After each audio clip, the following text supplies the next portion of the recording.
दीवार पर टंगी सास।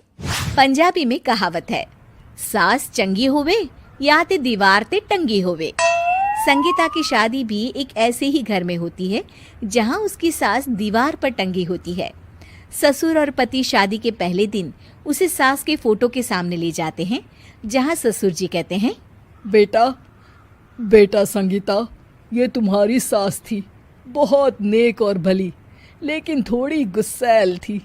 गुस्सा आने पर सब तहस नहस कर देती थी, पर अब ये इस दुनिया में नहीं है। हाँ संगीता, माँ होती तो तुम इनकी कोई बात टाल नहीं सकती थी, वरना तो माँ घर में भूचाल ले आती।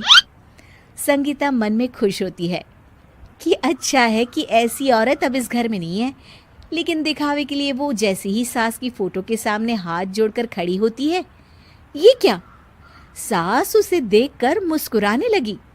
संगीता आंखों को मलकर एक बार फिर से देखती है, लेकिन फिर सास के चेहरे का भाव, भंगिमा यानी एक्सप्रेशन बिल्कुल बदले होते हैं।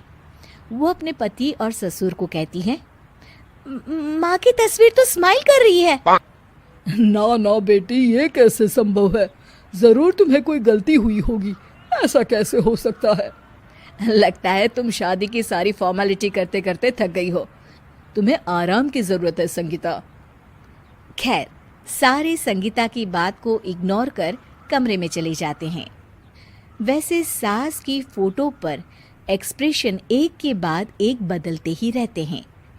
सुबह होती है, पति और ससुर को काम पर भेजकर संगीता कमरे की सफाई करने में लग जाती है कि तभी उसे आवाज आती है, टेबल ठीक से साफ करो।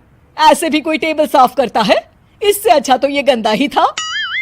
किसी औरत की आवाज सुन संगीता दंग रह जाती है और सोचने लगती है कि आवाज कहाँ से आई। आवाज को नजरअंदाज कर वो फिर से अपना काम करना शुरू करती है, लेकिन इस बार तो आवाज बिल्कुल उसके कान के पास से आती है। मेरा घर है ये। जब तक मैं थी चमका कर रखती थी, हर एक चीज शीशे की तरह थी। तुम्हें तो ना सफाई आती है ना कुछ पता है। क्यों तुम्हें मेरे घर की जिम्मेदारी दे दी गई है?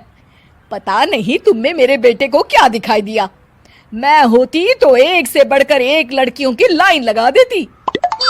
अब संगीता को समझने में देर नहीं लगी कि ये आवाज किसी और की नहीं बल्कि उसकी सास की है, जो दीवार पर टंगी है। वो उसके पास जाती है और कहती है, नमस्ते सासू माँ, मुझे तो कल ही लग रहा था कि दीवार में कुछ काला है। वो दीवार नहीं, दाल होती है पगली। सही पकड़े हैं सासू माँ। तो क्या हो गया आपको जो आप यहाँ भी चैन से नहीं बैठी हैं? सुना मैंने आपका व्यवहार काफी गुस्से वाला था। चुप रह तू, ज्यादा बकर बकर ना कर। घर का काम करना तो आता नहीं, आई है मुझसे बहस करने। हाँ देखिए सासू माँ, मैं आपसे साफ साफ कह देती हूँ, मुझसे पंगा लेने की कोशिश मत करिएगा। तभी पीछे से संगीता का पति आता है। अरे संगीता, किससे बात कर रही हो? कौन है वहाँ? संगीता की सास की फोटो फिर से पहले जैसी हो जाती है। आपकी माँ से कह रही थी कि मुझे काम करना आता।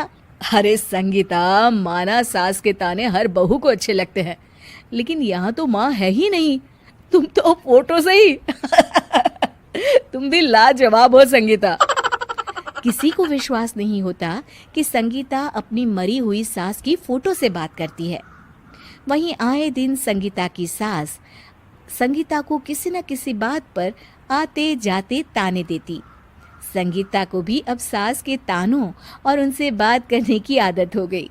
वो कभी खानदान की कहानी तो कभी तीज त्योहार कैसे मनाए या किसी व्यंजन की रेसिपी सास से ही पूछती।